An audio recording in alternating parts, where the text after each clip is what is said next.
Olá a todos, queridos, queridas, mais uma vez aqui reunidos na segunda edição do Circuito Cultural Digital de Pernambuco. É um prazer enorme estar aqui com vocês nesse final de semana e é um evento que é organizado pela Companhia Editora de Pernambuco, CEP, e a Fundação Gilberto Freire. Nós temos aqui um bate-papo por um Brasil de leitores, que já tivemos na primeira edição, aqui, onde o nosso objetivo é trazer diálogos que possam fomentar a ideia de como é que a gente pode estar ajudando as pessoas a se tornarem leitores, né? Então, isso é uma alegria muito grande, é um prazer enorme a gente ter essa oportunidade de estar com esse diálogo montado num evento de uma estrutura maravilhosa. Aqui a gente tem o apoio da Fé Comércio, que está dando todo esse suporte para a gente. Então, aqui um ambiente seguro, sem problemas, por isso que eu estou sem a máscara. Eu sou Hélio Monteiro, sou bibliotecário, estou aqui representando a Biblioteca Pública do Estado de Pernambuco. Na primeira edição, em setembro, nós tivemos um bate-papo com a Dayana Ferrari. A Dayana é bibliotecária, trabalhou na biblioteca da USP e passou muito tempo à frente da FEBAB, a Federação Brasileira de Bibliotecas, de Associações de Bibliotecários de Pernambuco, né? Então, ela tinha toda uma vivência nessa questão da importância da instituição biblioteca na formação de leitores. Então, foi bem interessante. Você aí que não assistiu, espero que tenha assistido, mas se não assistiu, entra em contato com o canal do YouTube, Circuito Cultural de Pernambuco, e você vai ter a oportunidade de ver, assim, não só esse, mas todos os vídeos, todos os bate-papos, todas as ações que esse evento tem proporcionado. Então, conto com a participação de vocês, assistam e já alertando vocês também que nesse bate-papo aqui que a gente vai ter hoje, vocês no chat, vocês podem estar colocando perguntas, críticas, elogios, sugestões, para que a gente possa estar melhorando cada vez mais. Lembrando que teremos mais 2 encontros, mais 2 edições estão vindo por aí, com bate-papos bem legais sobre esse tema, tá joia? Trazer aqui para a gente começar esse bate-papo, nós temos alguns dados que eu busquei do retrato, a pesquisa Retratos da Leitura no Brasil. Saiu uma edição nova, dia 14 de setembro, e nessa pesquisa traz alguns dados que podem deixar a gente um pouquinho preocupado, né? Foram 8.000 pesquisados em 208 municípios, com pessoas dos mais variados perfis. Houve uma diminuição de aproximadamente 5 milhões de leitores. Isso é muito preocupante. Em 5 anos, nós perdemos 5 milhões de leitores. De 5 a 10 anos, essa foi a faixa etária que houve uma ampliação. Então, a gente pode ver que o trabalho desenvolvido na contação de história, dos mediadores de histórias, nessa faixa etária houve um crescimento. Graças a Deus, a gente está começando na faixa inicial de leitores, e isso aí a gente tem pelo menos 5 anos mais para ver se a gente muda esse cenário dessa perda que a gente teve. Como principal dificuldade, eles colocaram as redes sociais e a internet, né, como os grandes vilões aí desse processo de perda de leitores.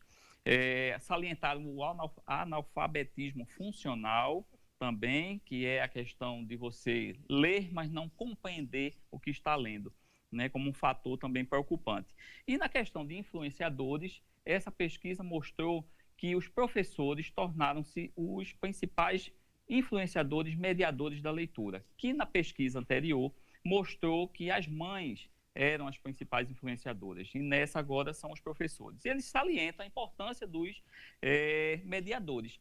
E aí, para a gente bater um papo hoje, a gente convidou a contadora de histórias, empreendedora social, professora universitária, bacharel em administração de empresas e marketing, especialista em planejamento e gestão organizacional, especializando em intervenções psicossociais com grupos em situação de risco e vulnerabilidade. Ela é presidente e fundadora da Associação Empreender Ler, esposa de Marco Polo, como ela gosta de falar, mãe pet de Mel e é recém-mãe de Murilo, né? Então, seja bem-vinda, Ana Albuquerque, é um prazer imenso agradecer, né, a sua participação aqui com a gente e espero que a apresentação tenha sido a contento. Seja bem-vinda. Eu que agradeço, Hélio. Eu que agradeço. Quero agradecer mesmo o convite da CEP, de todos. e estar aqui falando sobre um tema tão importante, tão fundamental para um momento que a gente está passando, que ó, a gente está perdendo vários alunos matriculados e a questão da pandemia vai afastar várias crianças e adolescentes da escola.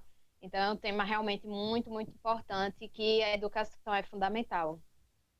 Verdade. E eu estou sempre começando o bate-papo, Ana, com as pessoas. Perguntei isso à Adriana e aí pergunto para você também. Eu queria saber como foi tua formação como leitora, já que a gente está falando de formadores, né, de formar leitores, mas como é que foi a tua formação? Você começou cedo, começou tarde? Teve alguém da família que influenciou? Como é que foi esse E, aí, o teu início no mundo da leitura? então, Hélio, quando a gente se torna adulto, quando a gente cresce, é que a gente faz alguns resgates, né, de algumas coisas que aconteceram com a gente na nossa infância para transformar quem nós somos hoje. Então, quando eu entrei nesse universo de contação de histórias, eu comecei a fazer alguns resgates da minha infância. E aí eu lembro duas pessoas que foram bem fundamentais. Assim, minha mãe, ela trabalhava muito, que até uma história que tem, que minha mãe, ela voava muito para poder trazer o sustento de casa, que eu fui criada numa família matriarcal. E aí eu tinha uma tia que eu tenho essa tia que todas as férias eu ia para casa dela no município de Itapissuma e ela tinha várias historinhas que eram as histórias que as ilustrações eram com fotografia de bonequinhos e eu amava essas ilustrações. E a minha forma, e ela lia muito essas histórias para mim. Ela jogava os livros no chão e eu ficava lá. E às vezes ela vinha e mediava as histórias para mim da forma que ela sabia. E nesse mesmo período da minha infância, eu tive uma professora, porque toda a minha formação foi na rede municipal e pública aqui do estado. E eu tinha uma professora na escola que eu estudei, na Escola Municipal Carla Patrícia, que o nome da minha professora era Maria de Lourdes Soares. Eu acho que é um dos poucos nomes que eu lembro da minha infância, assim, de professor, que ela me colocou para ler.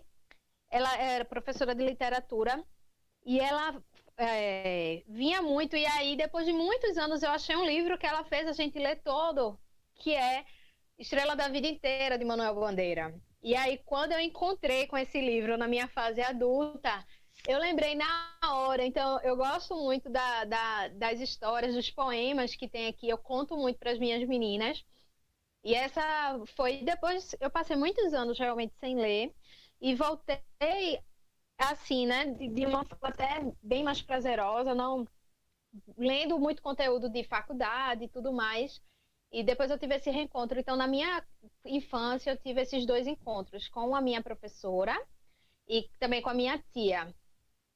É interessante, assim, porque a relação com a família, eu também comecei, né, muito pequeno na questão da leitura, de gostar de ler, e eu tinha sempre a questão de uma tia que me dava de presente sempre um livro no aniversário, final de ano, ela estava sempre me presenteando com um livro, né, então eu já fui iniciando aí esse processo. E depois na escola também, né, eu tive o contato com a leitura, e aí eu trago uma dificuldade muito grande que eu tive, porque eu tinha dificuldades na questão de perdas, de morte. Era um tema que eu não gostava muito, né? Achava muito pesado.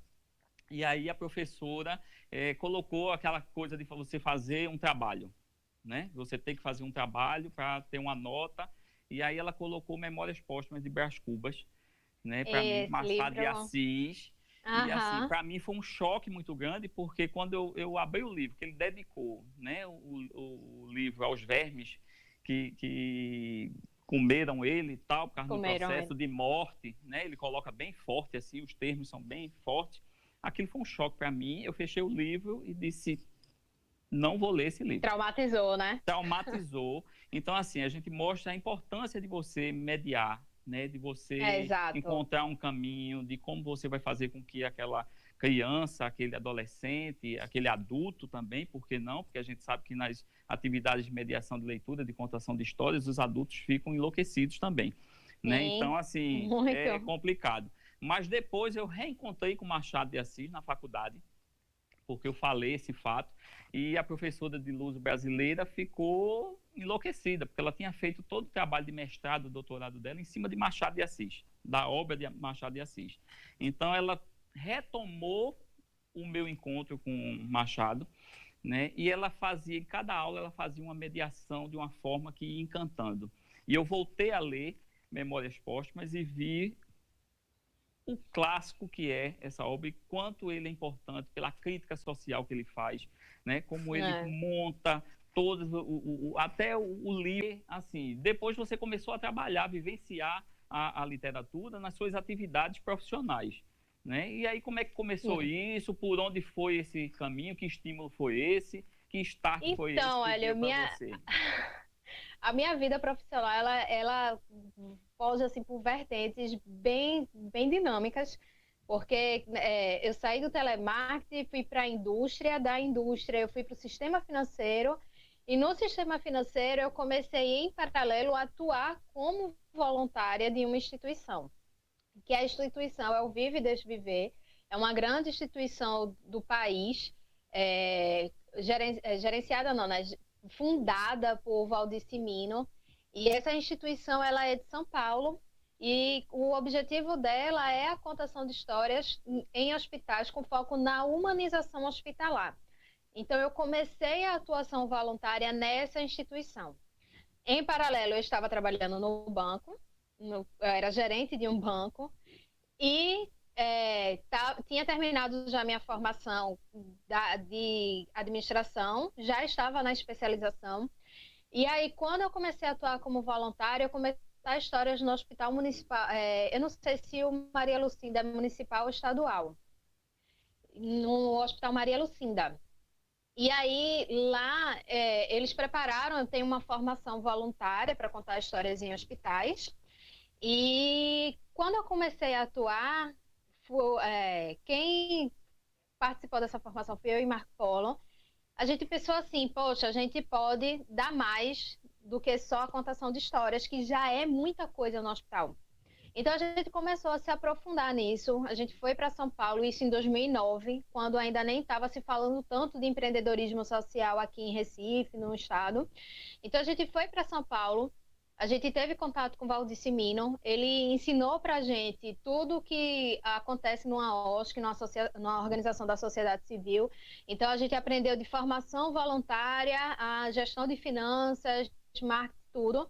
Então, quando a gente voltou com o objetivo de ampliar mesmo as unidades de atuação. Então, a gente começou a fazer isso, então a gente conseguiu ampliar junto com as outras pessoas que estavam também na gestão do Vive e Deixe Viver aqui em Recife. Então, a gente atuava no Maria Lucinda e na ACD. Então, a gente conseguiu aumentar para o NAC, para o Oswaldo Cruz, para o Helena Moura. E aí, a gente, em 2014, eu e Marco Polo, a gente teve um encontro muito especial e profundo com um jovem no Hospital Maria Lucinda, que não é característica de não é nem, deixa eu ver. Eles não têm uma quantidade muito grande de jovens internados no hospital. Então, esse jovem, ele tinha em torno de 16 para 17 anos, e esse encontro com esse jovem nos fez fundar a Associação Empreender. Foi um start, assim, porque quando a gente conta histórias no hospital, com foco na humanização, a gente consegue atingir esse objetivo. Sendo que na semana seguinte, ou a criança tem tido alta, ou ela tem falecido. Então, a gente não consegue ter determinados acompanhamentos com essa criança, justamente pelo que você falou no começo da nossa conversa, Hélio, a questão, por exemplo, do analfabetismo funcional. Então, a gente não consegue ter determinados acompanhamentos no hospital. E esse encontro com esse jovem nos fez ir para a periferia, nos fez voltar para as nossas raízes, porque eu vim da periferia, Marco Polo também veio da periferia, e a gente pensou assim, só para contextualizar o encontro com esse jovem, ele tinha todas as características de um jovem marginalizado, e ele tinha determinadas tatuagens. Para quem anda numa comunidade, entende determinadas tatuagens dentro de uma comunidade. Ele estava com boné assim embaixo. E Marco Polo já tinha tentado contar a história para ele e não tinha conseguido. E aí Marco Polo fez, tenta lá. E aí quando eu cheguei perto dele, ele colocou uma cara bem feia assim, fechou, ficou bem, sabe, agressivo. Aí eu fiz o mesmo gesto para ele. E aí ele botou um bico. Sabe criança quando coloca um bico que faz assim e faz um muxoxozinho? Então eu vi uma criança ali na minha frente, eu não vi mais um jovem. É, E aí eu botei o bico e a gente ficou sem trocar uma palavra durante mais ou menos 5 minutos. E aí ele fez: o que é que a senhora quer?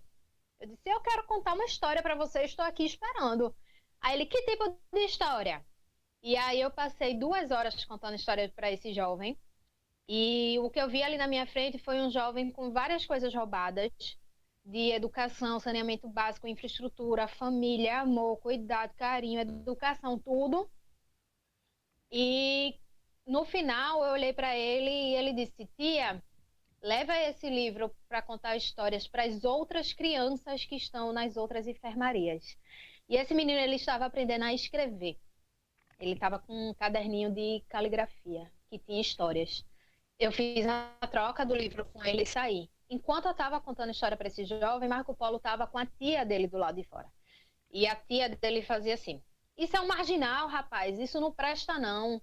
Isso vai sair daqui, vai te roubar ali na esquina, tu vai passar lá pela comunidade e ele vai te roubar. Tá fazendo isso por quê? É de graça, não sei o quê.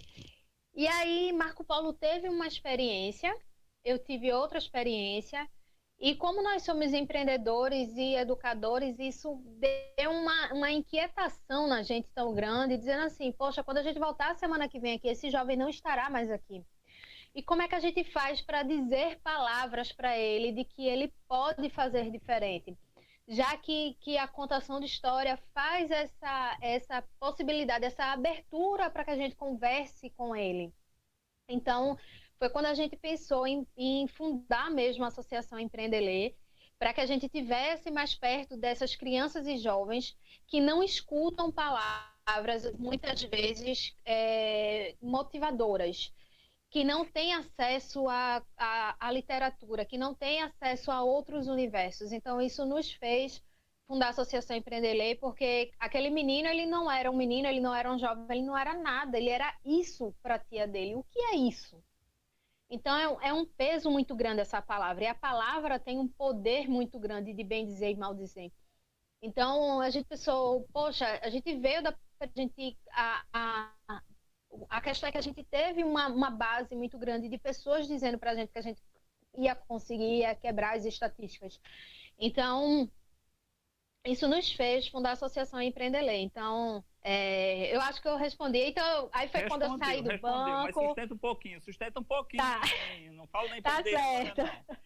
É bem interessante isso que você fala, que você começou já por um grupo de crianças, de pessoas que estavam numa situação bem complicada de vida, né? Porque você fazer um trabalho Isso. em hospital não é um trabalho tão fácil, né? Porque eu trabalhei muitos anos também em hospital, você sabe, e ainda sou voluntário de uma ONG que lida com crianças com câncer.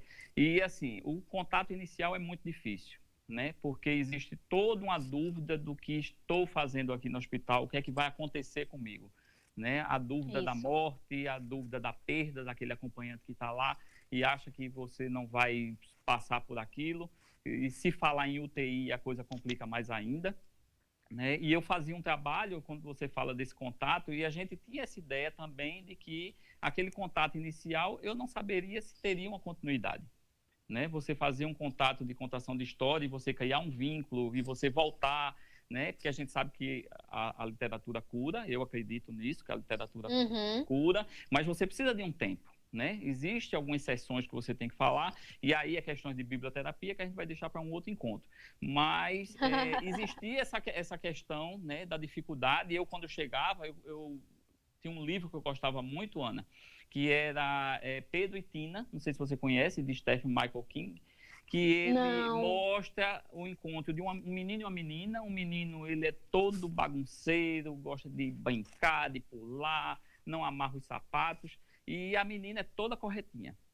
Ela sabe o chapeuzinho, o lacinho, tal. Então existe esse encontro deles dois, e ela quer aprender um pouco da vida dele, e ele quer aprender um pouco da vida dela, né? Dessa vida mais coordenadazinha. E aí eles se descobrem, se completam e têm uma amizade para o resto da vida. Eles constroem uma amizade. Então, eu costumava contar muito essa história para os meninos quando eu chegava, porque eu era o primeiro a ter um contato com eles, né? Eu fazia o registro fotográfico para o banco de imagens, e aí essa história era muito forte, porque eu dizia, olha, eu sou de um jeito, você é de outro, né? Mas a gente vai construir essa amizade aqui através das histórias. Então, assim, uns tinham uma resistência, eu acho que você passava por isso também, a resistência inicial, né? Como você falou, né? Que história é respeitar essa? o não Que da história? criança. Pois é, o não é você entender que esse é um não mesmo, é um não que pode ser um sim, né? Porque pode ser um não porque ele realmente não está bem naquele momento, ele não quer ouvir, ele não quer contato. Ele está no hospital, né? Ele não pode dizer não a nada. Ele não pode dizer não à injeção, ao tratamento, ao médico, à enfermeira. Ele não pode dizer não a ninguém. Ele tem que comer.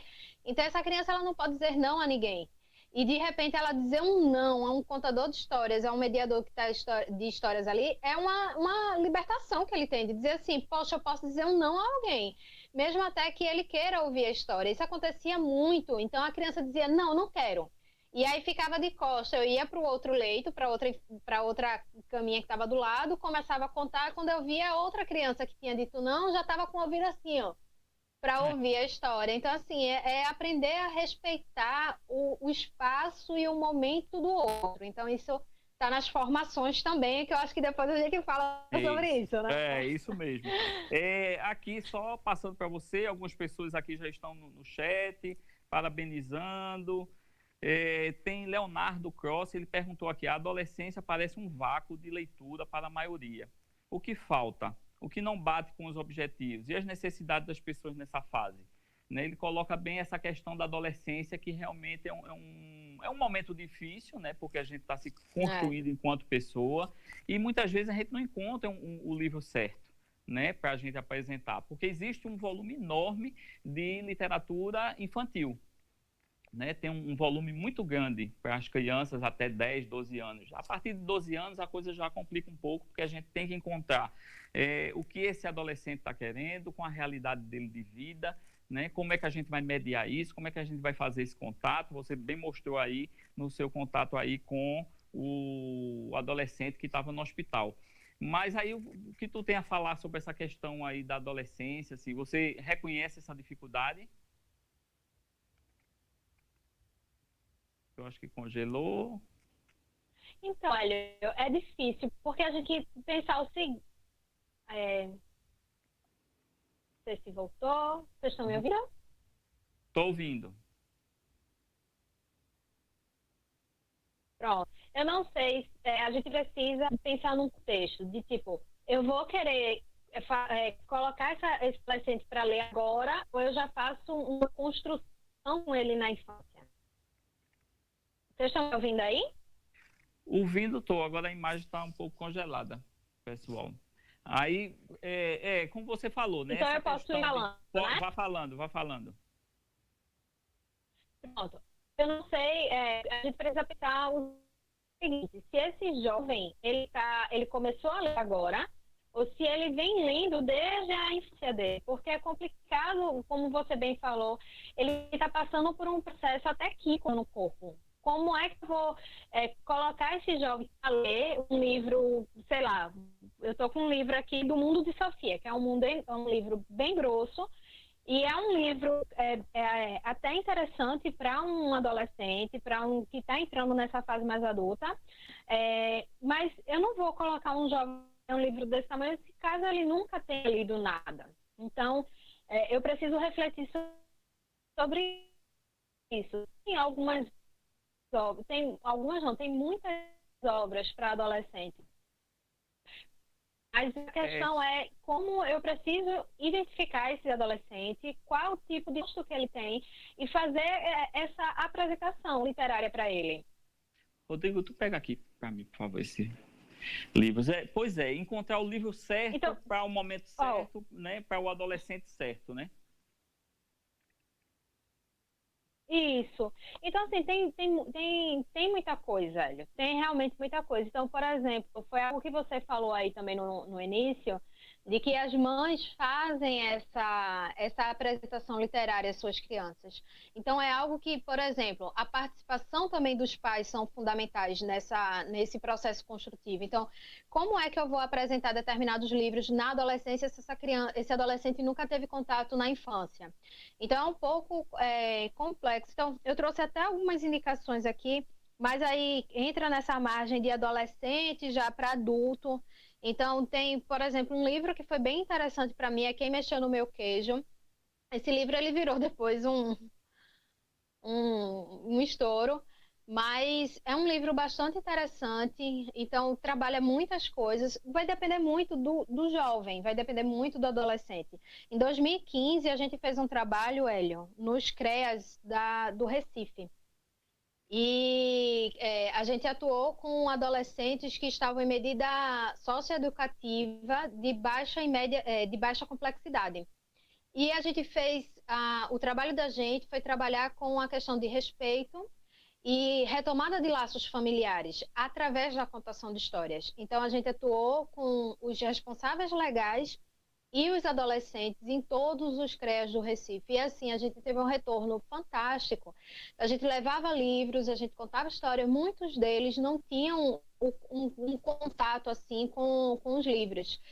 E a gente teve uma resposta extremamente positiva, principalmente dos responsáveis legais, que é como você estava dizendo, é transformador a contação de histórias quando é bem trabalhada e relacionada, sabe? Pois é, eu trouxe até uns livros também aqui, tem um aqui, Contos de Mistério e Assombros, que é de Nelson Abissu. É excelente, porque os adolescentes gostam muito dessa questão de suspense, né? De séries de monstros, de zumbis, né? E esse livro aqui é bem interessante, eu gosto muito dele, porque ele traz essa questão e você, para adolescente, você pode chamar a atenção deles com esse livro. Tem esse outro aqui, 16 histórias à procura de um leitor, que é de Marcos Soares. Marcos é bibliotecário, e é bem interessante esse livro, porque são 16 contos, onde você pode estar trabalhando várias questões também com os adolescentes. Eu acho bem interessante.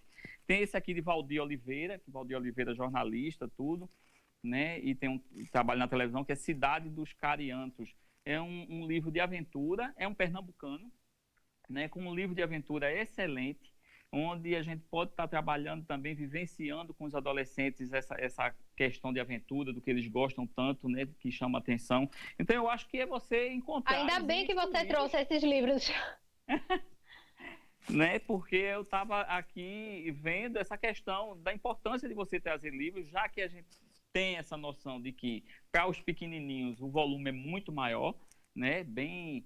A produção é enorme, né? Editorial é enorme. Para os adolescentes já cai um pouco, mas que existem livros, é só encontrar mediadores, bibliotecas que possam oferecer acervos, né? A biblioteca tem no setor infanto-juvenil, são 22 mil volumes disponíveis lá e atende a toda a faixa etária até 16 anos. Nós temos livros lá que ficam disponíveis, né, para a criançada. Era o que eu ia dizer.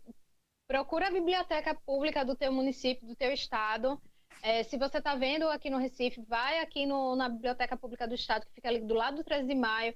Se você estiver vendo isso em outro estado, dá uma procurada onde fica, e porque lá com certeza tem livros que você terá acesso. E é bem legal. Exato, tem a gente conversou com a Dayana Ferrari e ela mostrou o poder das bibliotecas, das salas de leitura, tudo para esse momento mágico de formar leitores, né? De você encontrar um livro certo e daí dar o pontapé inicial. Mas vamos lá. Quero saber agora da Empreender, as ações que são desenvolvidas pela Empreender, como é que vocês fazem as formações, as pessoas, os parceiros. Fale aí sobre essa instituição maravilhosa. Então, vamos lá. Eu já contei um pouco do nosso início, né? Então, a Empreender ela foi fundada por mim, por Marco Polo, por Érica Montenegro, Gustavo Leite e Márcia Moraes, que fazem parte do nosso conselho consultivo até hoje. E a Empreender é novinha, ela só tem 5 anos, e nós começamos com o objetivo, a nossa missão é contar histórias para as crianças. Para quê? Nossa missão é incentivar o empreendedorismo e o protagonismo de crianças, jovens e adolescentes através da contação de histórias, do lúdico, do debate, do brincar, educação e exemplo. E com a força do trabalho voluntário. E aí tem muita gente que faz assim, empreendedorismo, que não é um empreendedorismo só de negócios. O empreendedorismo ele não está voltado só a você ter um CNPJ. O empreendedorismo está voltado a uma questão mais de características humanas mesmo do que ter o seu CNPJ. Até E as para a sua própria histórias... vida, né, Ana? Desculpe interromper, mas até para a sua própria vida você ser empreendedor. Exatamente, exatamente, Hélio. Então, assim, uma das realidades que a gente se depara muito trazendo o exemplo do jovem, eu vou trazer um exemplo que às vezes a gente até usa muito, que aconteceu, isso foi um fato real, um voluntário com uma criança, com um menino, de uma comunidade que a gente já atuou, e esse menino chegou para o voluntário e disse assim, o voluntário perguntou para o menino dizendo, qual é o seu sonho? E aí o menino respondeu, tio, eu tenho um sonho de ser motorista de saidinha de banco. E aí o voluntário deu aquele choque e disse assim, é sério? E fez a pergunta mágica, por quê? E aí o menino respondeu, tio, eu pego o volante, saio dirigindo na maior velocidade, passo o sinal, corro, vou estar com a máquina na mão. Aí o voluntário teve a inteligência de dizer assim, que interessante, tu já pensasse em ser motorista do SAMU? Pense só, tu vai estar com a máquina na mão, vai estar dirigindo na velocidade, vai cortar sinal vermelho e no final tu vai salvar vidas, ao invés de correr o risco de ser preso ou morto. Tu já pensasse nisso? O menino parou e pensou assim, é mesmo, né, tio? Motorista do SAMU. São outras realidades. Então, são outras possibilidades que muitas vezes as crianças só têm um acesso. Então, através da contação de histórias, a gente consegue ter entradas mais fáceis nas realidades das crianças que a gente atua. Então, a gente começou a atuar em 2014, lá no Alto Zé do Pinho, com a contação de histórias, com esse foco. A gente começou com um piloto com 40 crianças, era 20 de manhã e 20 à tarde. E aí, em 2015, foi quando a gente fez a primeira formação voluntária. A gente reajustou a nossa formação para crianças de comunidades, porque é diferente. Quando a gente atende a criança no hospital público, são as mesmas crianças. Mas a criança está hospitalizada, então ela está quieta, ela está doente, ela está num processo diferentezinho do que a comunidade. Que na comunidade ela está cheia de energia, com muita coisa para colocar para fora. Então, a gente fez a formação. Na formação voluntária, a gente traz algo mais global, Hélio. A gente não fala só da contação de histórias em si. A gente fala trazendo muito do que é um conhecimento mais humano, porque a contação de histórias, ela precisa de um encontro com você, para que você tenha se permita esse encontro com o outro. Então, a gente fala sobre gestão das atividades no tempo, pensamento positivo, inteligência emocional, porque com o público que a gente atende, a gente precisa de muita inteligência emocional. E a gente fala de contação de histórias, quem ministra essa formação já é Érica Montenegro, ela quem aborda esse ponto da literatura, das histórias, dos livros. Então, ela é quem traz esse conteúdo. Então, a gente tem essa formação e depois a gente vai para a prática. Então, a gente coloca os voluntários para atuar, mas eles passam por esse processo. Muitos não ficam nesse processo, muitos realmente saem. Ou sai por conta própria, ou sai porque a gente elimina do processo, porque a gente vê que não tem a característica para atuar com o nosso público. E no final tem a formação. Então, tem as contações de histórias nas unidades de forma fixa e semanal. A gente atua em parceria com centros sociais e lares de acolhimento, porque a gente não tem alguns braços profissionais contratados ou voluntários, a gente não tem ainda, a gente não deu esse passo ainda maior, por uma série de questões. Por exemplo, a gente, na contação de histórias, às vezes aparecem algumas realidades das nossas crianças. E a gente precisa dar continuidade àquela patologia que apareceu. E quem dá continuidade é o psicólogo ou o assistente social da unidade, porque eles são as pessoas que estão todos os dias com aquelas crianças. Então, por exemplo, teve uma contação de histórias que a história era para crianças de 8 a 12 anos, e nesse dia tinha uma criança de 6 anos na contação. E era uma história de suspense. E o monstro entrou no armário. O quarto estava escuro. E quando o monstro saiu do armário, essa criança de 6 anos deu um grito e saiu correndo. E aí eu saí atrás dela. Quando eu cheguei perto dela e comecei a conversar, e ela começou a falar do monstro que realmente havia saído do armário, eu conversei muito com essa criança e encaminhei essa criança para o psicólogo da unidade. E fui conversar com a gestora, dizendo, ó, você não sabe que são as crianças de 8 a 12 anos porque ela está lá. E eu já imaginava que essa criança tinha passado por algum tipo de violência sexual. E foi quando a gestora da unidade disse que ela realmente estava sofrendo e para que ela não continuasse sendo violentada, levando ela para o centro. E aí eu disse, mas por que vocês não nos avisaram? Porque a gente precisa ter o cuidado da criança, do ser. E aí a gente conversou isso, mas é uma realidade que as histórias, por isso que precisa dessa formação voluntária, para que tipo de abordagem de livro, eu preciso conhecer a história antes de contar, eu preciso entender a história e as vertentes, muitas vezes, que essa história pode levar para contar para aquela criança, ou para aquele adolescente, ou para aquele adulto. Então, depois da contação de histórias, tem outras ações da Empreender Ler, que a gente Ana, tem... só um minutinho, te cortar só um minutinho para entender o processo. Então, vocês começaram há 5 anos atrás, começou você e Marco Polo, o foco deixou de ser saúde, né? Pelo que eu estou entendendo, essa parte de saúde você foi mais para essa questão social mesmo, né? Uma outra realidade também muito difícil. E aí você começou a fazer formação com os voluntários, as pessoas, né? Para aumentar a quantidade de unidades atendidas. Entendi. E aí a gente sabe da dificuldade que é de manter, né? Porque o voluntariado, ele se disponibiliza, mas aquele que toma a causa como sua é quem permanece, a gente sabe disso, né? Quando você assume essa causa para você, seja da saúde, seja de criança em situação de risco, né? De vulnerabilidade, quando você assume isso, você segue em frente. Mas aí existe esse ciclo, né, normal, que a gente sabe de quem trabalha em ONG e tudo.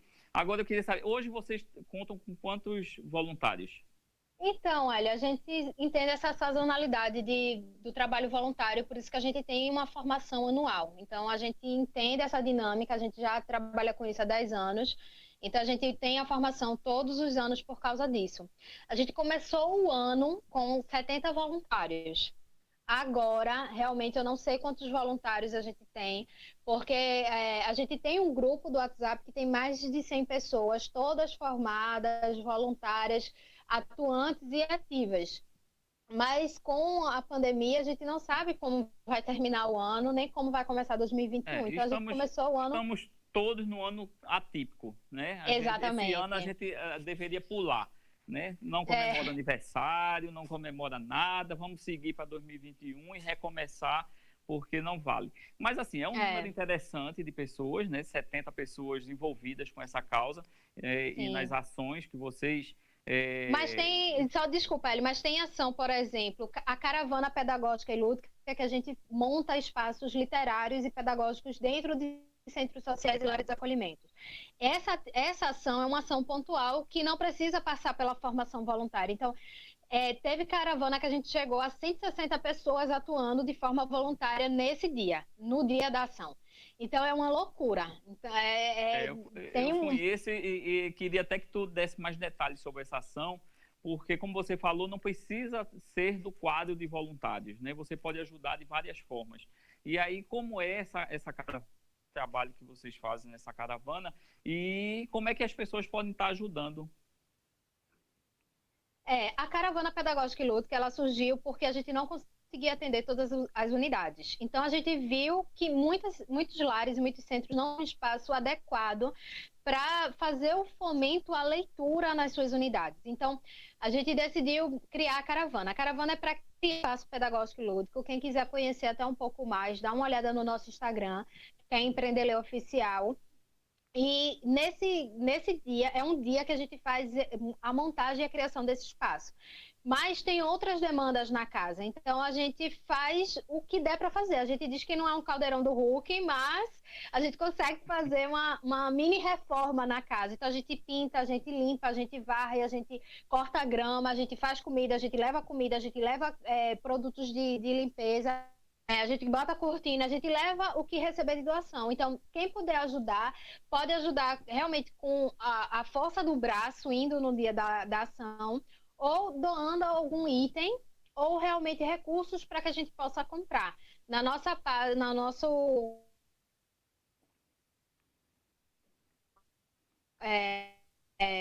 nosso site tem as informações, que é org, você pode fazer por lá, mas nosso trabalho tanto no site quanto na página, e ver como é que pode apoiar ou doar para que essa ação continue quanto mais forte.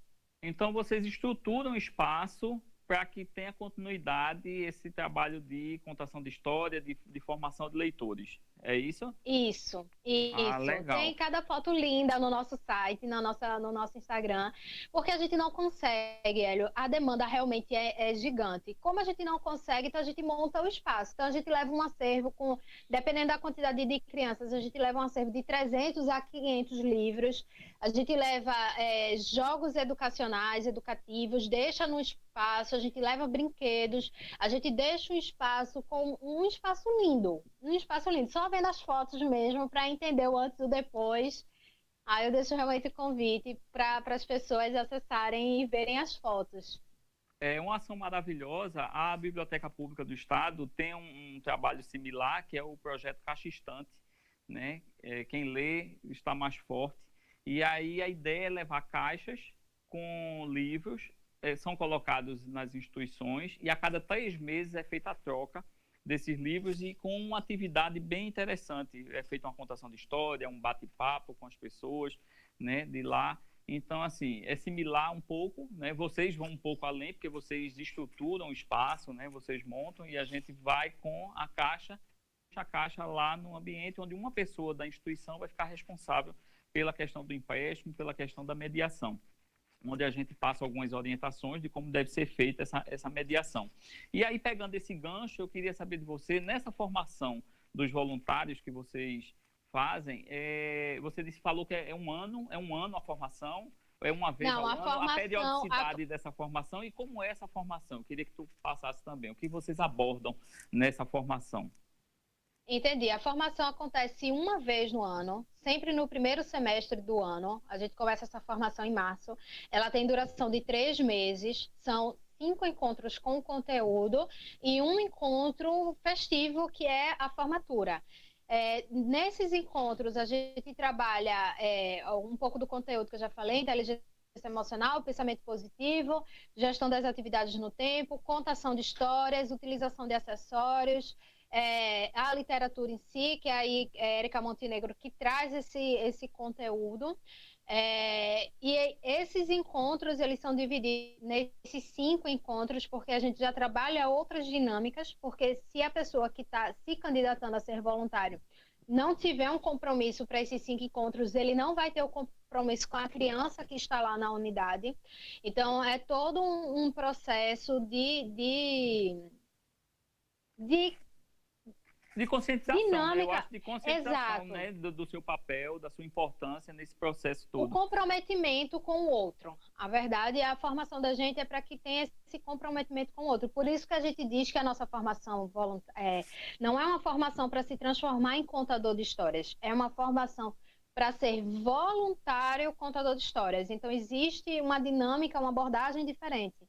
Porque se fosse para ser contador de histórias, Hélio, tem uma formação que todos aqui no nosso estado conhecem, que é o Zumbaiá. Então, a gente sempre indica, vá para lá, faça lá. Aqui realmente é para ser voluntário contador de histórias. Porque a nossa abordagem é uma abordagem diferente, para que a pessoa entenda que a dinâmica da contação de histórias, por exemplo, nossa missão é incentivar o empreendedorismo e o protagonismo. Mas como é que eu vou identificar isso na literatura se eu não sei o que é isso? Eu não sei o que é, então como é que eu vou levar essa abordagem? Como é que eu vou mediar isso com as crianças? Então,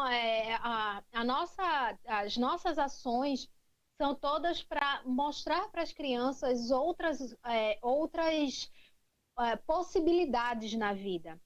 Tem uma das ações que é Artefato, que é para mostrar para a criança que a arte teve um fato gerador, é justamente isso, de levar a criança para um espaço para dizer assim, existe um artista e esse artista gerou uma arte e essa arte teve um fato.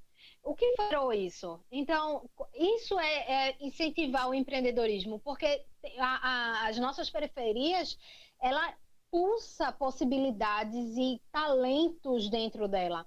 Mas muitas crianças não têm esse talento potencializado de desenho, de fotografia, de escrita.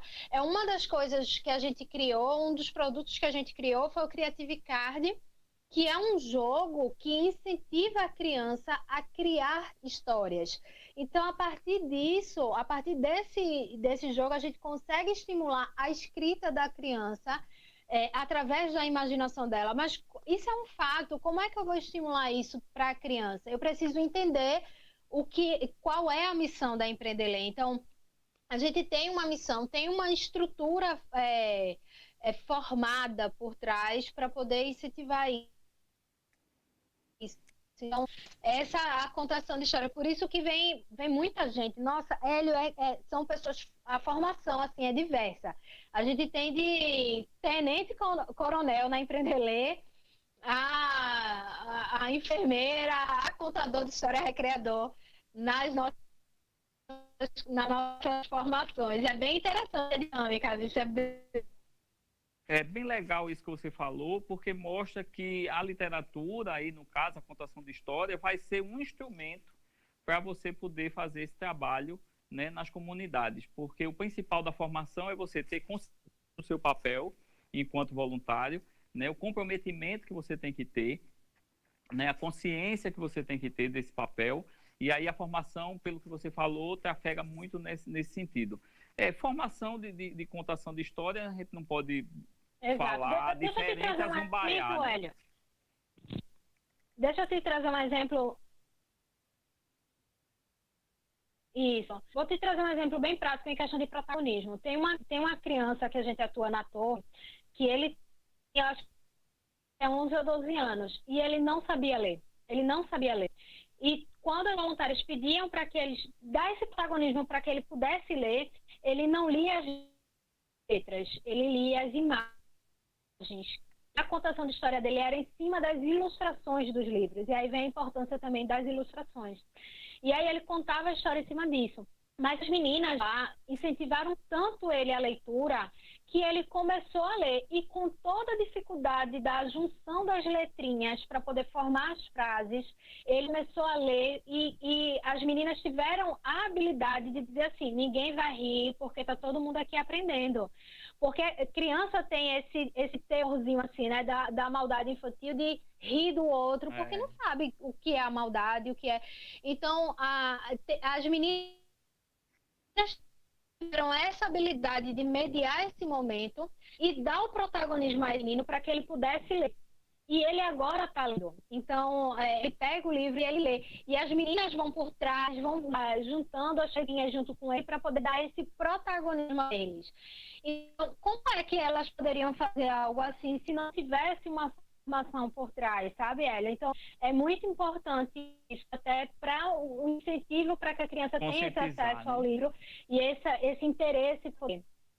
Exato. Você fala a questão da ilustração, eu até trouxe também aqui alguns livros sobre ilustração, tem um de Regina Coeli Renault, História de Amor. É maravilhoso porque ele é só de ilustração. Ele não tem texto, mas vai mostrando a relação de amor entre os dois. Aqui vai construindo toda a história e tem um processo de separação. Isso estimula até a própria pessoa a criar a história, né? Criar a história e vai ali construindo. E o que foi que aconteceu depois disso?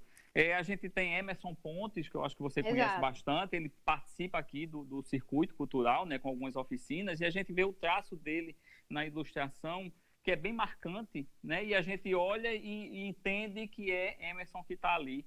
E é muito forte, assim, as expressões, eu gosto muito.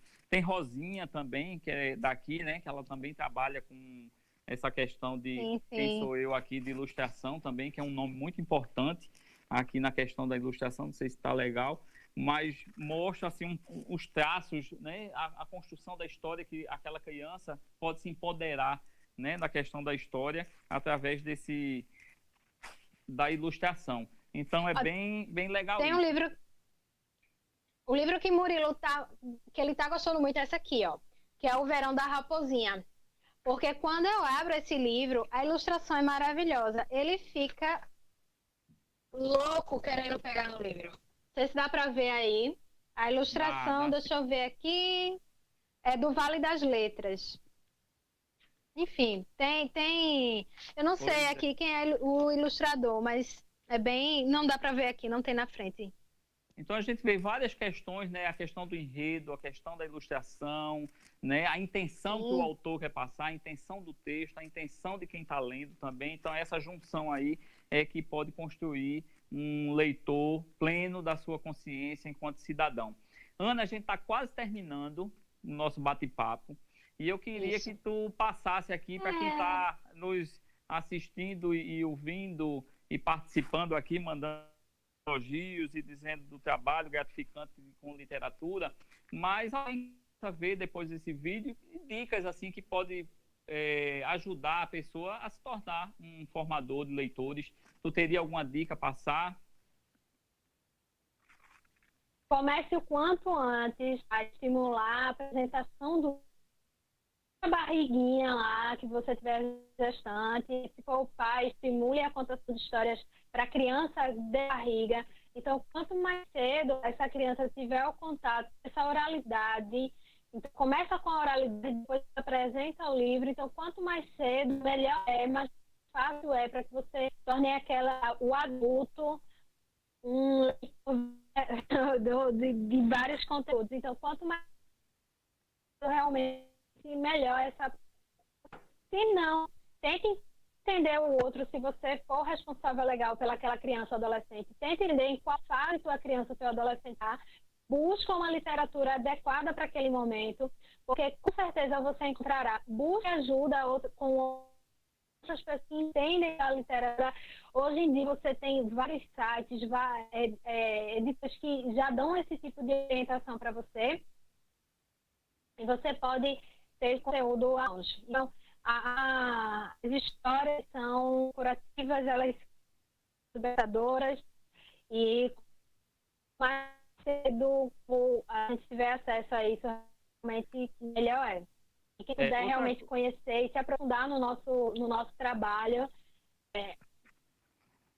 Ô, Ana, e para colaborar com vocês na questão de acervos, como é que pode ser feito isso? Vocês recebem todo tipo de livro? Como é esse processo aí para empreender ler? A gente tem uma ação no final do ano que a gente sempre faz doação em torno de 4 a 5 mil livros. Então, a gente sempre precisa de acervo infantil, com livros novos ou em excelente estado de conservação, porque a gente dá esse livro de presente para as crianças. Então, a gente recebe essas doações dos livros na nossa sede, que fica no bairro Santo Antônio. Tem o nosso endereço direitinho no nosso site, que é na Rua Frei Caneca, número 59. Então, a gente recebe o acervo lá, dependendo da quantidade dos livros. E se for na região metropolitana, a gente também pode ir buscar. É só entrar em contato com a gente pelo e-mail, pelo WhatsApp, a gente vai realmente buscar. porque a gente sempre tem essas ações no final do ano e tem a caravana pedagógica que a gente também faz essa montagem do espaço, que a gente precisa de acervo em torno de 300 a 500 livros. São livros infantis que a gente faz essa montagem. Então, quem puder doar, pode doar o livro. Quem quiser doar algum outro item, entre em contato com a gente. E na nossa página também tem outras formas de doação para que possa manter realmente nossas ações e atividades, porque são todas realmente voluntárias. E a gente precisa muito de suporte da sociedade civil para poder continuar. A gente tem várias ações e a gente precisa muito do apoio da sociedade civil para poder continuar, que a gente não tem ainda nenhum suporte público para continuar com as nossas ações. Então, a gente vai, por exemplo, uma das coisas é a venda do nosso jogo também, que a gente vai em escolas e tudo mais, para poder estimular a criatividade da criança, raciocínio lógico e criação das histórias. E a gente vende esse jogo para poder manter as nossas ações. Então, quem quiser conhecer um pouquinho mais do nosso Creative Card, tem no nosso site também as informações dele. É uma forma também de manter nossas ações. Ele estimula a imaginação, a atividade de leitura e a classificação é livre. Tá, diz aí o site de vocês, só para reforçar. www.empreendeler.org. Empreendeler.org. É um trava-línguas mesmo. Não tem o R do empreender, é empreendeler.org. E o nosso Instagram é Empreendeler Oficial. Tá lá o nosso Instagram. E o Facebook é Empreendeler. Beleza. Então, todo mundo convidado, né, Ana, para participar, ajudar. Eu quase enlouqueço ano passado, que a Ana chegou para mim e disse que queria livros para essa ação que ela falou. Eu perguntei quantos, ela disse, são 4.500 livros que a gente vai disponibilizar para as crianças. E eu disse, quanto tempo você tem, Ana, para poder arrecadar esses livros? 2 dias. E eu quase que indóido e saí correndo e vendo como é que a gente podia estar ajudando nessa ação. E aí conseguimos alguns livros, contribuímos. Foi lindo, né, a biblioteca foi lindo. Foi maravilhoso, deu tudo certo. Né? Procurei saber depois e a ação foi maravilhosa. Uma coisa que eu quero salientar também, Ana, aqui deixar claro, crianças com deficiência visual, da importância também da leitura para eles, né, do processo de Braille, e dizer que a Biblioteca Pública no Setor Infantil nós temos alguns livros, tanto o livro bimodal, onde a criança vidente pode estar lendo, e a criança cega também, que aqui é todo pontilhado, né, tem todo o sistema de Braille. Então, nós temos o livro bimodal e temos o livro aqui, esse aqui é de Lenice Gomes, Brincando Adivinhas. Esse aqui é exclusivamente em Braille, fica difícil de ver aí na imagem, mas aí a gente tem isso aqui.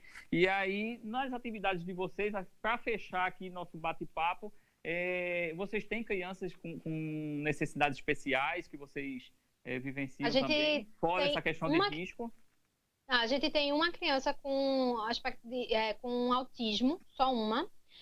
Mas é bem leve e a introdução, essa abordagem para a contação de histórias com ela, vamos dizer assim, é um pouco mais fácil, é a única criança que a gente tem.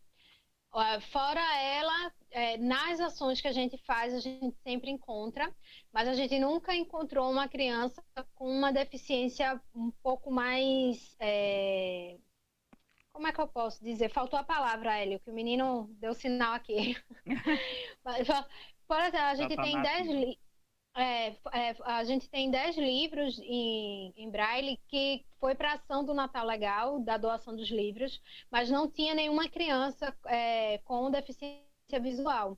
Mas tinham várias outras com mielo, com deficiência física, mas não tinha essa abordagem. A atuação fixa que a gente só tem uma mesmo.